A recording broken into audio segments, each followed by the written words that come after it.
आज हम इत्तेफाक से जुलाना आना हुआ, मिलना तो लाट साहब से था, लेकिन ये सौभाग्य है हमारा भी और सारे दर्शकों का भी कि जब यहाँ आए तो किसान यूनियन से जुड़े हुए हमारे हरियाणा के अग्रणी और संघर्षशील हमारे नेता, कार्यकर्ता और किसान साथियों से मिलने का अवसर मिला।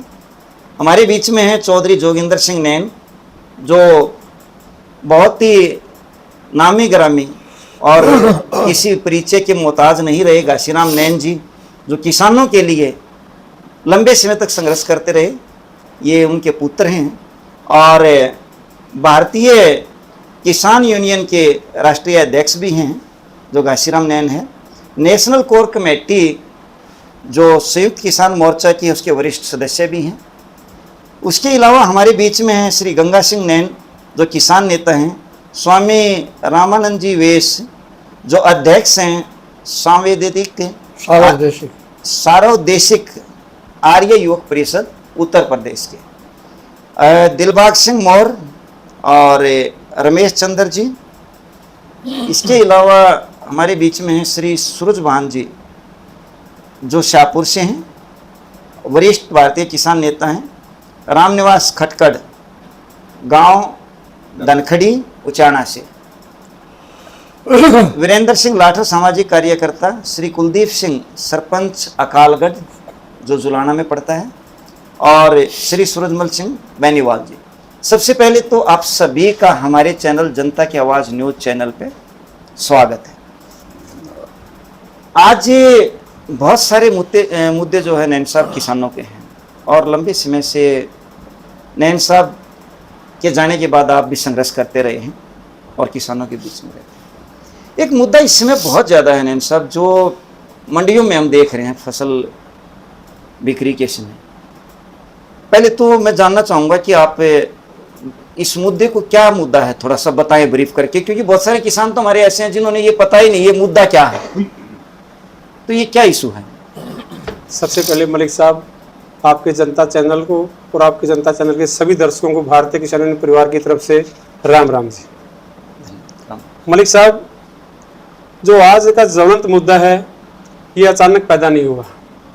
ये सरकार की गलत नीतियों की और सरकार की गलत सोच की वजह से किसान को प्रताड़ित किया जा रहा है।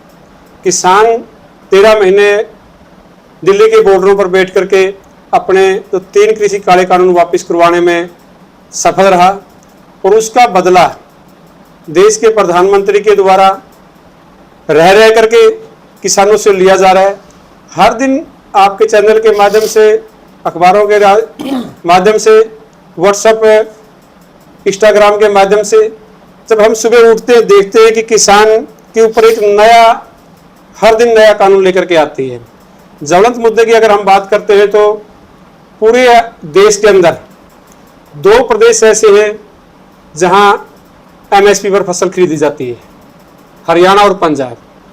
हरियाणा मात्र एक ऐसा राज्य अब बीजेपी की सरकार के द्वारा घोषित कर दिया गया कि जो देश के अनाज का भंडारण, जो गेहूं का है, उसका तीसरा बड़ा राज्य हमारा अनाज केंद्रीय पूल में भंडारण में सहयोग करते हैं। उस भंडारण की शाबाशी सरकार के द्वारा क्या हमें दी गई कि भाई इनके ऊपर हमारे साथ लगते हुए जितने भी प्रदेश हैं, पंजाब है, उत्तर प्रदेश है, उत्तराखंड है, राजस्थान है, दिल्ली प्रदेश के अंदर भी जो फसल होती है, उन किसी भी प्रदेश के अंदर किसान के ऊपर जो हरियाणा के अंदर नई नीति सरकार के द्वारा लागू की गई, बायोमेट्रिक अंगूठा लगेगा, ट्रैक्टर ट्रैली के ऊपर नंबर लगाया जाएगा, सुबह 6 बजे से लेकर के रात्रि के 8 बजे तक किसान अपना ट्रैक्टर लेकर के आएगा, और उसके ऊपर भी भाई संडे को किसी भी किसान की फसल मंडी के अंदर नहीं खरीदी जाएगी। इस तरह के तमाम मुद्दों को लेकर के सरकार आई, और उन सभी का विरोध करते हुए भारतीय किसान यूनियन के लोगों के द्वारा, संयुक्त किसान मोर्चा के लोगों के द्वारा हमने 31 मार्च को जींद के अंदर एक ललकार रैली का आयोजन किया गया। उस ललकार रैली के आयोजन के बाद हरियाणा सरकार कुछ हद तक बैकफुट पर आई। उनके द्वारा हमारे हाथ में चिट्ठी है कि कहा गया कि भाई सुबह 6 बजे से लेकर के रात्रि के 8 बजे तक की जो कंडीशन सरकार के द्वारा लगाई गई थी, वो कंडीशन सरकार ने लिखित में वापस ली और उसके अलावा और ज़्यादा कुछ किसान को राहत नहीं देगी। ये बायोमेट्रिक का जो अंगूठा का लगाने की बात सरकार कर रही है, मैं आपके चैनल के माध्यम से हरियाणा प्रदेश के कृषि मंत्री जी से पूछना चाहता हूं कि जब किसान ने अपनी जमीन का पूर्ण एक्सरे करके किसान ने 11वें महीने के अंदर सरकार को बता दिया कि फलाना किसान के इतने एकड़, इतने कनाल, इतने मरले जमीन है, इनमें ये फसलें लगा रखी हैं और उसकी पटवारियों के द्वारा गिरदौरी कर रखी है, सैटेलाइट के द्वारा गिरदौरी कर ली गई है, गेट पास हमने बनवा दिया है, तो फिर ये बायोमेट्रिक का कहाँ मुद्दा बचता है। सरकार किसानों को बीजेपी के पत्रकारों के माध्यम से या उनके प्रवक्ताओं के माध्यम से ये प्रचारित करने में लगी हुई है कि किसान नेताओं की मांग पर, किसानों की अच्छी सोच को, किसानों को अच्छा लाभ देने के लिए, ये पारदर्शिता लाने के लिए ये कानून बनाए गए हैं। हम पूछना चाहते हैं कि इससे कौन सी पारदर्शिता आई है। कृषि मंत्री जो चंडीगढ़ में बैठ करके किसानों को जो सुविधाएं दे सकते थे, आदेश दे सकते थे, उसकी बजाय ये जो हरियाणा प्रदेश की सरकार, केंद्र में तीसरी बार बीजेपी की सरकार है, ये लोकतंत्र की हत्या कर रही है। लोकतंत्र के तरीके से ना चल करके पूंजीपतियों के द्वारा बनाई गई सरकार, पूंजीपतियों के इशारे पर हमारे पूरे हरियाणा प्रदेश के किसानों के ऊपर गिट्टी में गुंठा देने का जो काम सरकार के द्वारा किया गया था, हम लगातार इस बात का विरोध करते रहे। पहले हमने 31 मार्च को जींद के अंदर ललकार रैली की, उसके बाद पूरे हरियाणा प्रदेश के 11 अप्रैल को पूरे हरियाणा के 22 नेशनल हाईवे के ऊपर किसानों ने 11 बजे से लेकर के 2 बजे तक का, 3 बजे तक का 4 घंटे का हमने पूर्ण जाम करने का काम किया। और उसके बाद भी 20 अप्रैल को पूरे हरियाणा के जितने भी हमारे मार्केटिंग बोर्ड के सेक्रेटरी के ऑफिस थे, उन सब के ऊपर 3 घंटे का ताला लगाने का काम किसानों के द्वारा किया गया। लेकिन ये इतनी नकम्मी और नाकारी सरकार है, उसके बावजूद भी ये लगातार प्रचार करते जा रहे हैं बीजेपी के लोग कि किसान का 24 घंटे के अंदर किसान के खाते में पैसा आएगा। मैं आपके चैनल के माध्यम से हरियाणा प्रदेश के मुख्यमंत्री जी से और हरियाणा प्रदेश के कृषि मंत्री से सीधा सवाल करना चाहता हूं कि उनके द्वारा 1 अप्रैल से एमएसपी फसल खरीद के गारंटी दी गई कि किसान का एक एक दाना फसल का खरीदा जाएगा। और मैं आज पूछना चाहता हूं कि 28 तारीख हो गई है, आज 28 तारीख के बाद भी हरियाणा प्रदेश की जो 20 तारीख ने हमने मंडी सेक्रेटरी का घेराव करने का काम किया था, उस दिन तक मात्र 2% किसान की फसल का उठान सरकारी आंकड़ों के माध्यम से हुआ। मैं अपनी तरफ से कुछ नहीं कह रहा। सरकार पूर्ण रूप से फेलियर है, सरकार के पास भंडारण नहीं है, सरकार के पास लोडिंग का अनलोडिंग का कोई रिकॉर्ड नहीं है कि कौन इसको उठाएगा, कोई किसी की जिम्मेदारी नहीं है। कई जिलों के डीसीओ के द्वारा हमने वीडियो के माध्यम से देखा कि वेयर हाउस के डीएम से हैफेड के और तमाम एजेंसियां जो खरीद की एजेंसियां हैं, उनके अधिकारियों को लताड़ा गया। यहां तक भी कहा गया कि भी अगर आपको कल तक पूर्ण रूप से जो सुचारू रूप से प्रक्रिया शुरू नहीं की गई तो इनके ऊपर एफआईआर दर्ज की जाएगी। और ये एफआईआर का एक उनको प्रेशर दिखाया गया। उस प्रेशर के बाद भी कोई भी कर्मचारी अपनी ड्यूटी पर कामयाब नहीं हुआ। जो पिछले सीजन का हमारा धान का घोटाला हजारों क्विंटल का हुआ, अरबों खरबों रुपए का घोटाला, उस घोटाले को दबाने के लिए ये किसान को तंग करने का काम किया जा रहा है। और हम आज भी आपके चैनल के माध्यम से बताना चाहते हैं कि जब तक ये नियम जो सरकार के द्वारा लागू किए गए हैं, इनको सरकार अपनी चिट्ठी को वापस नहीं लेती, तब तक पूरे हरियाणा का किसान चैन से ना बैठेगा और ना सरकार को बैठने देगा। ये हमारे आज के जो ज्वलंत मुद्दे हैं, इनको लेकर के पूरे हरियाणा के अंदर हम घूम रहे हैं। मंडियों के अंदर हम कल टोहाना के अनाज मंडी में थे और तमाम मंडियों के अंदर आज जुलाना जींद की मंडियों का दौरा किया। अब यहाँ इत्तेफाक से आप लोगों से हमारा मिलना हुआ, तो हम आपके माध्यम से सरकार से पुनः पूछना चाहते हैं कि जो जुलाना की अनाज मंडी है या जींद के अनाज मंडी है, इनके अंदर आज भी इनके पास कोई भंडारण की व्यवस्था नहीं है, ना ही हमने इनके पास कोई ये दिखाई देता कि भाई लोडिंग का अनलोडिंग का ठेकेदार का नंबर तक चस्पा नहीं कर पाते कि आम जन उनसे आप जैसे बुद्धिजीवी लोग पूछ सकेंगे भी कितना आप लोगों ने उठान किया, कितना लिफ्टिंग कर दिया, कितना बारदाना के अंदर आपका डाला गया। 15 तारीख तक तो पूरे जो जितने भी हरियाणा के परचेज सेंटर है, एक भी परचेज सेंटर के ऊपर 15 दिन तक ये अपना बारदाने के रूप में जो बैग हैं वो भी उपलब्ध सरकार नहीं करवा पाई। ये कहीं न कहीं पूर्ण रूप से एमएसपी से सरकार भागना चाहती है और पूंजीपतियों को इसका लाभ देने के लिए अपने कैथल के अंदर एक हमारा अडानी का पुराना सीएलओ लगा हुआ है, उसके अंदर 3 मंडियों को वो खा गया है, डांड की, पुंडरी की और पाई का जो हमारा परचेज सेंटर है, बड़ी अनाज मंडी है बड़ा गांव हरियाणा का, उन मंडियों के अंदर सरकार के द्वारा एक बैग भी बारदाने के रूप में नहीं दिया गया और हजारों ट्रैक्टर कई घंटों तक 3-3 दिन तक वहां खड़े रहते हैं। इस तरह से पूरे हरियाणा के अंदर ये प्राइवेट मंडियों का प्राइवेट लोगों के लिए ले जाना चाहते हैं और हम हरियाणा के किसान अपनी मंडियों को जीवित रखने के लिए जो हमारे दीनबंधु रहबरी आजम सर छोटू राम के द्वारा 1939 के अंदर हमारे को मंडियों का जो अधिकार दिया गया था उसको पूर्ण रूप से हम चालू रखना चाहते हैं और हर मरते दम तक किसान अपना प्रयास को जारी रखेंगे। नैन साहब, आपकी इतनी बातों में से 2-3 बात निकल कर आई। एक तो आप ये कह रहे हैं इस बात की मार्फत कि जो कानून मोदी जी ने वापस ले लिए थे उसको अब टुकड़े टुकड़ों में किसानों पर थोप रहे हैं, आपका ये आरोप है। दूसरा, आप ये कह रहे हैं कि इस समय जो है एमएसपी के नाम पे ध्यान हटाने के लिए बायोमेट्रिक जैसी चीजें अटका दी जिससे जो है किसान परेशान होते रहे।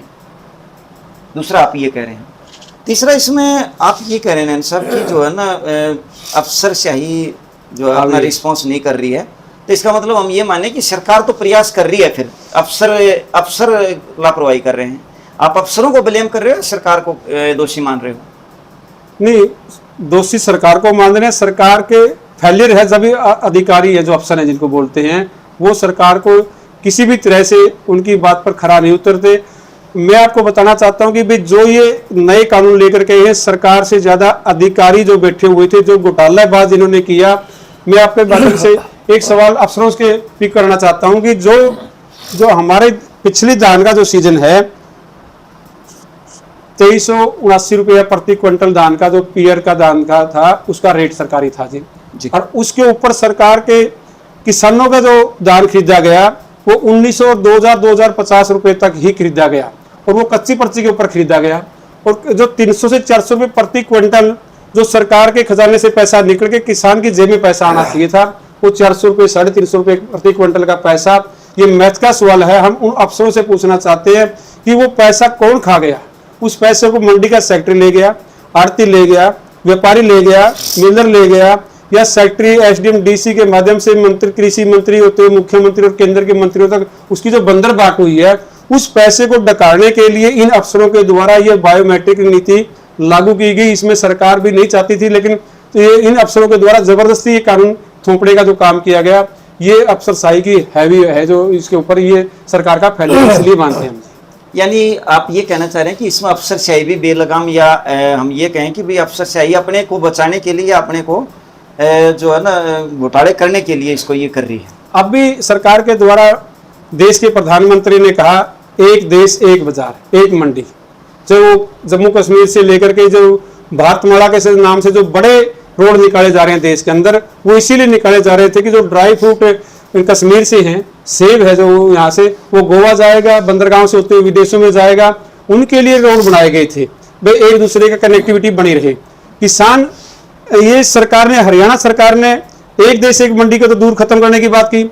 जींद का किसान हिसार में नहीं बेच सकता, हिसार का किसान फतेहाबाद में नहीं बेच सकता, और जो साथ लगते हुए बॉर्डर पे है दूसरे, वो फिर कहाँ रह गया एक देश एक मंडी। ये तो पूर्ण रूप से अपने आरोप लगा रही है सरकार की भी दूसरे प्रदेश का धान यूपी का हरियाणा में नहीं आएगा। हमने अभी भी पिछले धान के सीजन में तो हजारों क्विंटल धान पकड़वाने का काम किया। अभी भी किसान को अगर सरकार रोकना चाहती थी तो कुछ एरिया में हो सकता है भी पूरे देश के अंदर एमएसपी एक है गेहूं का, उत्तर प्रदेश में भी, पंजाब में भी, हमारे साथ रखते हुए पंजाब में है। ये बायोमेट्रिक सिस्टम वहां नहीं है। वहाँ आने वाले 27 में चुनाव है। अपने चुनाव से बचने के लिए यहाँ हरियाणा को ये देखना चाहते हैं कि भाई अगर दिल्ली का जो एनसीआर क्षेत्र है उसके 3 तरफ हरियाणा लगता हुआ, हरियाणा को काबू कर लो तो पूरा देश काबू में आ जाएगा। और ये जींद के जो हम धरती पर बैठे हुए हैं, सबसे ज्यादा क्रांतिकारी आंदोलनकारी धरती हमारी जींद इलाके के लोगों की है। और इनके द्वारा ये 31 मार्च को भी दिखा दिया कि किसान बिल्कुल अपने हकों को पाने के लिए किस हद तक भी जा सकता है। और अभी भी हमारे आगामी जो प्रोग्राम है 23 तारीख को हमारी जींद के अंदर पूरे हरियाणा के एसकेएम की मीटिंग है। उसमें भी एक कठोर निर्णय लेने पर किसान मजबूर होगा। वो कोई भी निर्णय ले सकता है। आने वाली 30 तारीख को हमारा ये पूरा हरियाणा के एसकेएम का नया प्रोग्राम है। ये हमारे नैन साहब हैं। नैन साहब का जो आरोप है वो ये है कि एक अफसरशाही बेलगाम है, दूसरा जो काले कानून की संज्ञा दी जा रही थी जो सरकार द्वारा वापस ले लिए गए थे, उन कानूनों को अब टुकड़ों में करके सरकार जो है किसानों पर थोप रही है। तीसरा जो है नैन साहब का आरोप ये है कि जो एक देश एक मंडी की परिभाषा सरकार देना चाह रही है वो फेलोर है, क्योंकि क्षेत्रीय स्तर पर भी ऐसा सरकार का कार्यान्वयन रूप में नजर नहीं आ रहा है। ये नैन साहब का आरोप है। नैन साहब, आप एक चीज़ और हम बात कर रहे थे जब कह रहे थे कि खाद की समस्या आपको आ रही है, तो इस सरकार में तो खाद की समस्या नहीं है, पहले तो बल्कि थी, अब तो सरकार ने इसको कई बार कई मंचों से प्रधानमंत्री जी भी कहते हैं, कृषि मंत्री जी भी कहते हैं कि ये समस्या का समाधान हो गया है और पर्याप्त मात्रा में है। हम आपके माध्यम से प्रधानमंत्री जी ने आपने कहा केंद्र के मंत्री से पूछना चाहते हैं, हरियाणा के कृषि मंत्री से पूछना चाहते हैं। उनके द्वारा तो गाइडलाइन जरूर शुरू कर दी गई है कि एक किसान को प्रति एकड़ के हिसाब से 2 बैग डीएपी के मिलेंगे, वो बायोमेट्रिक के हिसाब से मिलेंगे, अंगूठा लगा करके मिलेंगे, और जो 6 बैग है 1 वर्ष के अंदर यूरिया के मिलेंगे। अगर किसान ने खाने की चीज तो है नहीं है, उत्पादन बढ़ाने के लिए देश का किसान अपने खेत में यूरिया डालने का काम करता था, लेकिन उसके ऊपर बायोमेट्रिक लगाने का काम किया गया। जो आपके सामने भी हमारी इस मंडी में अभी भी जो बायोमेट्रिक सिस्टम लगाया गया, उसमें हमारी 80-85 साल की माता बूढ़ी दादी हमारी उन बायोमेट्रिक अंगूठा लगाने पर मजबूर हुई, और जो हमारे 70-75 साल के बुजुर्गों जिनको पेशाब की नलकियां भी लगी हुई थी, वो बायोमेट्रिक लगाने के लिए यहाँ आए।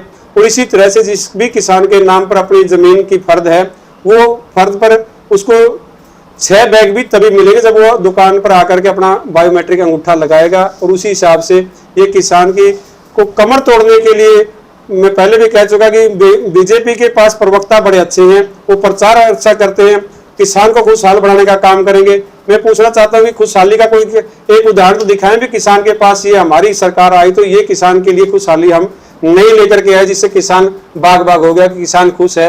एक भी किसान की बदला है। मैं बताना चाहता हूँ पूरे प्रदेश का देश का हर वर्ग इस सरकार से प्रताड़ित है, दुखी है। हरियाणा के जो हमारे सरपंच साहिबान है, जो हरियाणा की छोटी सरकार है, गांव की जो सरकार है, उसको भी चंडीगढ़ के अंदर उन्होंने दौड़ा करके पीटा। हमारी खिलाड़ी बहनें हैं, उनको चंडीगढ़ के अंदर जंतर मंतर के ऊपर जो तिरंगा विदेशों में हमारी बहनों के द्वारा फैलाया गया, उनके बालों को नोचा गया। और कोई एक भी वर्ग, आशा वर्कर, आंगनबाड़ी वर्कर, पुलिस महकमा तक भी इस सरकार के द्वारा नहीं बख्शा गया। हम तो आपके चैनल के माध्यम से अपील करना चाहते हैं जनता से कि जो इस सरकार के द्वारा पीड़ित लोग हैं, वो पीड़ित लोग भी इकट्ठे होकर के इसका सरकार का डट करके विरोध करेंगे। हम लास्ट स्टेज तक अपनी बात को, जब तक सरकार अपनी बात को, ये जो चिट्ठी जारी की इसको वापस नहीं लेगी, तो हम जो नया नियम लागू की है उस पर डट करके अपना विरोध करेंगे। और जो आपने डीएपी यूरिया की बात करी थी, उनके पास तो स्टोरेज ही नहीं है। उनके पास तो हमारा जो हरियाणा, पूरा देश के पास 22% ही हमारा देश में खाद का उत्पादन होता है। और इनके पास तो एक बहाना भी है कि विदेशों से जो आने वाला माल था वो खाड़ी के युद्ध शुरू हुई है, वहां से हमारे को खाद नहीं आ पा रहा। 2 महीने के बाद देखना किसानों की किस तरह से सड़कों के ऊपर हाहाकार मचेगा। खाद की बहुत ज्यादा कमी है। लेकिन एक बात तो है ना नैन साहब, देखो बायोमेट्रिक लगने से कहीं ना कहीं एक चीज़ का तो रहेगा। जैसे पिछली बार घोटाला हुआ था, धान घोटाला, जिस पर सरकार की बहुत किरकिरी हुई थी, तो उस तरह की चीज़ पर तो थोड़ा लगाम लगेगा। उसका तो कहीं ना कहीं ये सरकार का हो सकता है सकारात्मक कदम भी हो। नहीं, मैं ये पूछना चाहता हूँ, आपने दोबारा क्वेश्चन किया भाई, जो हमारे हरियाणा प्रदेश का किसान है, सरकार को एक एक खूंट का बारे में जानकारी है कि इस गांव की इतनी एकड़ जमीन उपजाऊ है। और मैं इस जो सरकार का बायोमेट्रिक सिस्टम है उसको पूर्ण रूप से फेलियर इसलिए बताना चाहता हूँ कि जितना हमारे हरियाणा प्रदेश की उपजाऊ जमीन है, उस उपजाऊ जमीन से ज्यादा हमारे हरियाणा प्रदेश के फतेहाबाद की बात करें, करनाल की बात करें, कुरुक्षेत्र की बात करें, हर एक डिस्ट्रिक्ट के हमारे पास आरटीआई के माध्यम से रिकॉर्ड है। उस रिकॉर्ड के हिसाब से बताया गया कि जो हमारी जमीन गांव की, पूर्ण गांव की जमीन है जितनी हमारी, जिसमें आबादी आ गई, जिसमें लाल डोरा की जमीन आ गई, जो सरकारी जमीन हमारी कटी हुई है, जिसमें जोड़ की, तालाब की, पशुपालन के विभाग की या वाटर सप्लाई की, उन जमीनों का भी पंजीकरण सरकार के द्वारा किया गया। और वहां दिखाया गया कि यहाँ धान है। पलवल की बात करते हैं तो हमारे पलवल में सूखी जमीन है, वहां पर भी करनाल के साथियों के द्वारा पैदावार दिखाएगी कि हमारा पंजीकरण कर रखे है। इस तरह से जो सरकार दिखाना कुछ चाहती है और हो कुछ रहा है, तो स्पष्टीकरण सरकार कहीं नहीं दे पा रही। इससे एक भी किसान को 1% भी फायदा नहीं। हम आज भी कह रहे हैं कि जो सरकार कहना चाहती थी वो नहीं धरातल पर कर पाई। सरकार का एक एजेंडा और था नैन साहब कि हमें जो है ना किसानों की आय दोगुनी करेंगे, ये सरकार का नारा भी था। और कहीं ना कहीं सरकार अपनी जब सफलताएं गिनाती है तो वहाँ पे कहती भी है कि भाई हमने जो है सरकार की आय को दुगुना, किसान की आय को दुगुना करने का काम किया है। मैं आपके चैनल के माध्यम से दूर की बात नहीं करता, हरियाणा की बात करता हूँ। किसान की आत्महत्या दुगनी हुई, किसान की प्रॉब्लम दुगनी हुई, किसान की हर समस्या दुगनी की गई। सरकार 1% भी बता देगी भी जो आज से 2007 के अंदर नरमा का रेट 8700 रुपये प्रति क्विंटल था। आज से 20 साल पहले की अगर हम बात करें तो आज वहाँ खड़ा हुआ है। अगर हम इसी साल की बाजारे की बात करते हैं, आपके चैनल के माध्यम से सरकार दुगनी आय करने की बात करती है, जो तो शाम भिवानी, महेंद्रगढ़, रिवाड़ी, बावल, पलवल तक का जो हमारा एरिया है, ये ज्यादातर हमारा बाजरे की खेती पैदावार करने वाला क्षेत्र है। वहाँ पैदावार होती है बाजरे की पैदावार थी। हमने हर एक मंडी का दौरा किया। उस मंडियों के अंदर जब हम गए, उन मंडियों के अंदर अनाज के भंडारण लगे हुए थे, पूरे ढेर लगाए हुए थे, और वो सरकार किसानों से पौने पौने दामों पर खरीदा हुआ जो हमारा बाजरा था, उसको ये कहा गया कि अब हमारे जो पिछली जो सीजन था बाजरे की फसल का, बारिश ज़्यादा होने की वजह से ये जहर हो चुका है, इसको तो मुर्गी फार्म वाला भी नहीं लेगा। जब वो 2700 रुपये प्रति क्विंटल भावांतर के बाद भी किसान को रेट दिया जाना था, और अब की बार पहली बार हमने देखा मंडियों के अंदर जे फार्म अगर किसी किसान ने लेना है तो 100 रुपये प्रति क्विंटल के हिसाब से आड़ती उससे अलग से रिश्वत ले रहा था, मांग रहा था। अगर आपको जे फार्म चाहिए तो आपको भावांतर योजना का लाभ लेना है तो 100 रुपये प्रति क्विंटल को मेरे को आपने देना पड़ेगा। जब वो बाजरा 1500 रुपये प्रति क्विंटल आड़ती ने खरीद लिया तो वो बाजरा को सहज लग गया, वो मीठा हो गया, स्वादिष्ट हो गया, और जब वो सरकारी रेट पर बिकता है तो वो बिल्कुल जहर हो जाता है। इस तरह से किसान को पूर्ण रूप से मारा गया। मैं दोबारा आपके चैनल से माध्यम से पूछना चाहता हूं कि आपने कहा कि किसान की आय दुगनी होगी, किसान की आय तो आधी भी नहीं, दुगनी कैसे होगी? फसल में अगर हम बात करते हैं नरमा की, नरमा का किसान पूर्ण रूप से सरकार की गलत नीतियों की वजह से, जो बीटी बीज की वजह से, नकली बीजों की वजह से किसान को पीटा गया। और आज पूरे हरियाणा के अंदर जहां हमारा जींद का, फतेहाबाद का, सरसा का, हिसार का, जो कुछ एरिया भिवानी का हमारा था, ये सारा का सारा नरमा का एरिया था, और आज कहीं नरमा का नाम पर कोई पेड़ा भी हमारा नहीं लगा हुआ है। बीटी बीज के नाम से किसानों की जेब ढीली करने का काम प्राइवेट कंपनियों को लाभ देने के लिए किया गया। और जब हमने हरियाणा की एग्रीकल्चर यूनिवर्सिटी हिसार के अधिकारियों के सामने जो नकली बीज का भांडाफोड़ किया गया, तो उन कर्मचारियों को सस्पेंड करने की बजाय किसानों को ऊपर केस लगाने का सरकार की तरफ से काम किया गया। सरकार उस तरफ तो ध्यान नहीं दे रही है। किसान को प्रताड़ित करने के लिए, जेलों का धमकी देने के लिए हर दिन नया कानून बना रही है। और हम अपने किसान की जब तक समृद्धि नहीं ला देंगे तब तक हमारा किसान यूनियन का कार्यक्रम सड़कों पर इसी तरह से जारी रखेंगे। मलिक साहब, ये थे हमारे बीच में भारतीय किसान यूनियन के अध्यक्ष श्री जोगिंदर जी, जिन्होंने सरकार को अपनी किसान की जो समस्याएं हैं उनको तो गिनाया ही, साथ में अफसरशाही को बेलगाम होते हुए और अफसरशाही के फैलोर को भी साथ में किया। तो साथ में नैन साहब बोर हमारे साथ स्वामी जी हैं। तो स्वामी जी, जो नैन साहब ने बताई ये समस्याएं तो हमने मान लिया, लेकिन एक चीज़ और जो है नकली बीजों वाला जो इशू है, नैन साहब जो कह रहे हैं कि भाई यूनिवर्सिटी में, तो क्या आपने इस तरह के ज्ञापन वगैरह कहीं दिलवाने का काम किया डीसी साहब के माध्यम से या कृषि मंत्री के माध्यम से? क्योंकि ये तो एक ज्वलंत मुद्दा है बीजों का, तो उसका क्या रहेगा, थोड़ा सा बताएंगे आप? देखिए, ये जो बात करी अभी अध्यक्ष जी ने, मलिक साहब जी, वास्तव में करनी कथनी में अंतर है।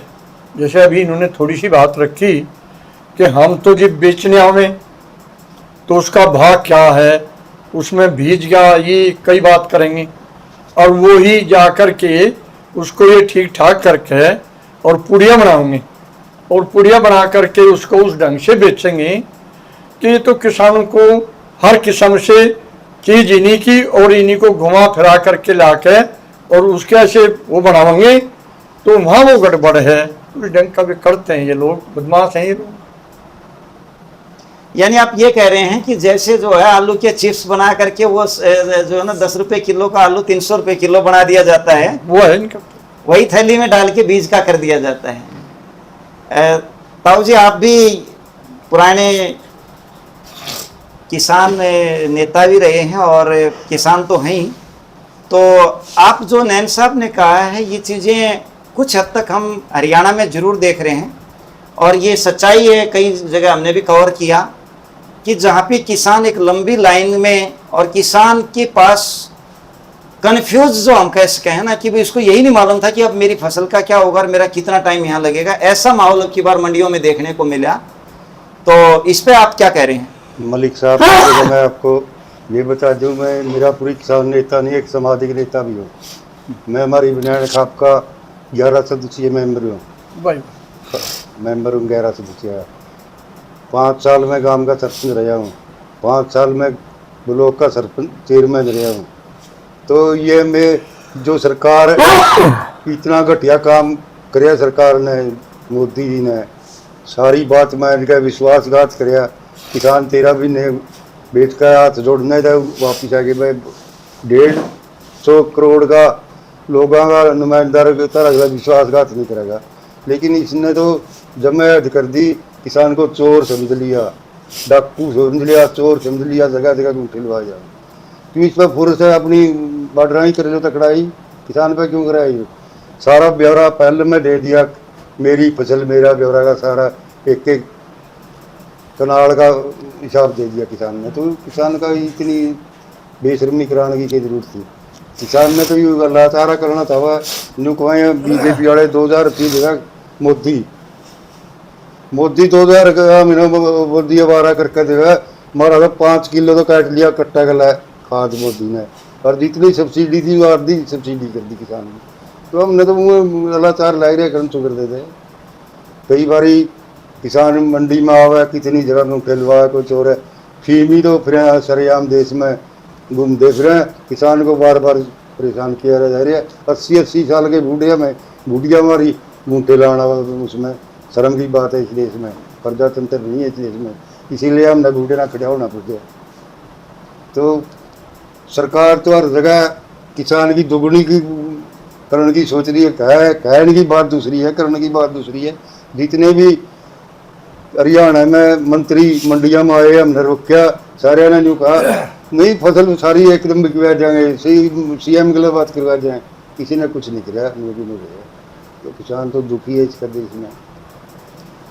मलिक साहब, मैं आपकी बात को थोड़ा सा आगे बढ़ाना चाहूँगा। जो आपने क्वेश्चन किया अभी थोड़ा सा, जो नकली खाद, नकली बीज, नकली दवाइयों के ऊपर, मैं आपके चैनल के माध्यम से हरियाणा प्रदेश की जनता को बताना चाहता हूँ कि भी जो हमने पिछला जो गेहूं का बीज का सीजन था, इस साल से पिछले साल वाला, हिसार के अंदर एफड की दुकान है, जो अनाज मंडी के अंदर दुकान है, उस अनाज मंडी की दुकान पर हमारे संगठन के पदाधिकारियों के द्वारा 90 क्विंटल, आप चंबित रह जाएंगे कि हमने जो बैग के ऊपर मार्का लगा हुआ वो बीज का गेहूं का मार्का था, और उसके अंदर क्या मिला जी मलिक साहब? उसके अंदर नकली सरसों, बीज भी नहीं कह सकते उसे, उसके अंदर जो परखी मार के हमने देखा तो उसके अंदर तूड़ा है, टिब्बे का रेत है, बीड़ी के टुकड़े हैं और बजरी के दाने।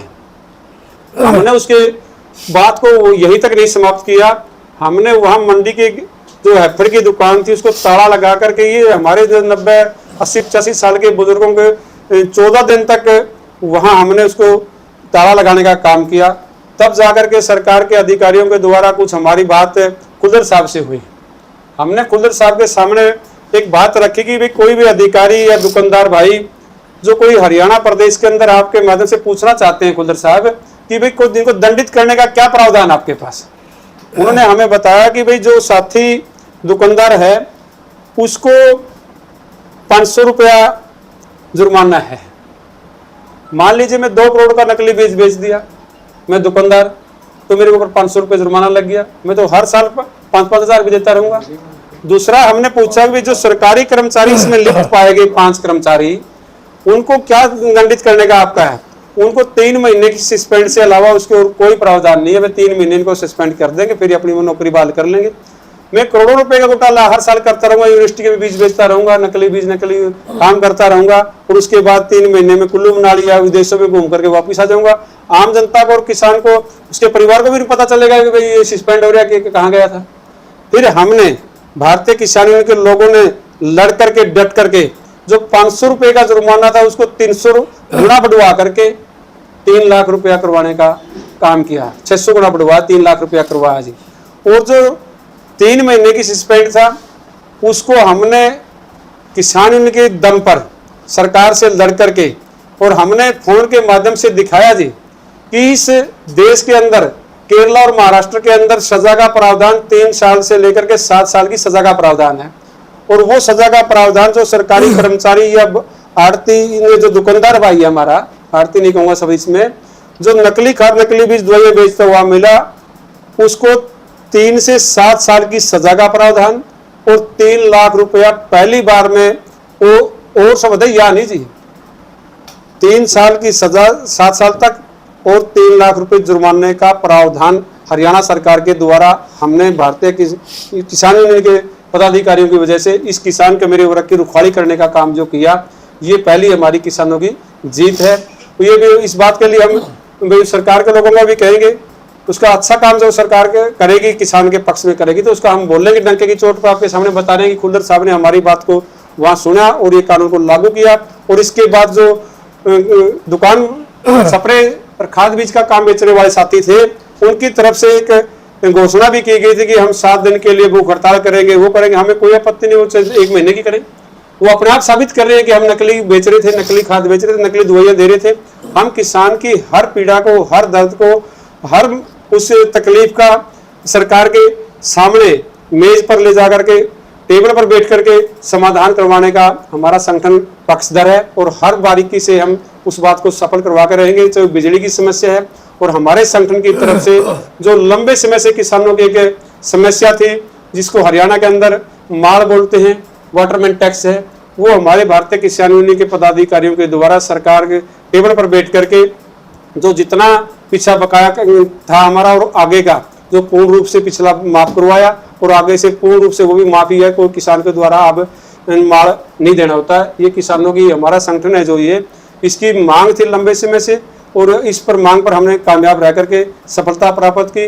और जो बिजली की समस्या हमारी 1992 से लंबे समय से किसानों ने लड़ाई लड़ी, उस लड़ाई को लेकर के 2004 के अंदर भी जो हमारा बिजली का रेट था वो 104 रुपये प्रति हाउस पावर का रेट था। और आज हमारे आप सब साथी बैठे हुए हरियाणा के अंदर भी वो हमने उसी ओम प्रकाश चौटाला की सरकार के समय ही हमने वो 35 रुपये प्रति हाउस पावर करवा दिया था और अभी 12 से 14 रुपये प्रति हाउस पावर पे जो बिजली का रेट है, ये किसानों की बड़ी उपलब्धि है, जीत है। इस तरह से हमारा किसानी का पूरे देश के अंदर पूरी किसान यूनियन के लोग हैं, वो जो सरकार कह रही है कि किसान की आय दोगुनी करेंगे, चौगुनी करेंगे, हम इस आय को दोगुनी करवाने तक अपना भरसक प्रयास करते रहेंगे, लड़ते रहेंगे सरकार के साथ और किसानों के लिए इनके हौसले को बुलंद करने का काम करते रहेंगे। यही हमारा नारा है, हर जोर जुल्म की टक्कर से संघर्ष हमारा नारा है। जय जवान जय किसान। ये थे हमारे किसान यूनियन के बहुत सारे साथी और पदाधिकारी। यहाँ पे कई चीज़ें निकल के आई और इन सभी की जो मांग है उसको आगे बढ़ाते हुए मैं हरियाणा सरकार से भी अनुरोध करता हूँ और भारत सरकार से भी अनुरोध करता हूँ कि जो अफसरशाही बेलगाम है उस पर ज़रूर लगाम कसने का काम सरकार करे। और किसान जो साथी हैं उन्होंने सरकार की उपलब्धियों के लिए भी सरकार को सराहा है जो काम इन्होंने किए हैं। इसलिए मेरा ये भी अनुरोध है कि जो काम हैं किसानों के वो सरकार जो है प्राथमिकता दे। एक चीज़ जो यहाँ पे नैन साहब ने बताई, जो वरिष्ठ नागरिक भी हैं, जब किसान अपना पूरा ब्यौरा पहले ही दे देता है तो हरियाणा सरकार और भारत सरकार से अनुरोध है कि कम से कम जो शर्तें हों वो जो जरूरी हों सिर्फ वही लागू की जाएं। उन चीज़ों से भी किसानों को छुटकारा दिया जाए जो बायोमेट्रिक जैसी चीज़ें हैं जहां से किसानों को परेशानी होती है। मिलते हैं आगे अगले प्रोग्राम में और उम्मीद करते हैं कि ये समस्याएं सारी की सारी जो है धीरे धीरे समाधान की तरफ जाएंगी। जय हिंद, जय भारत।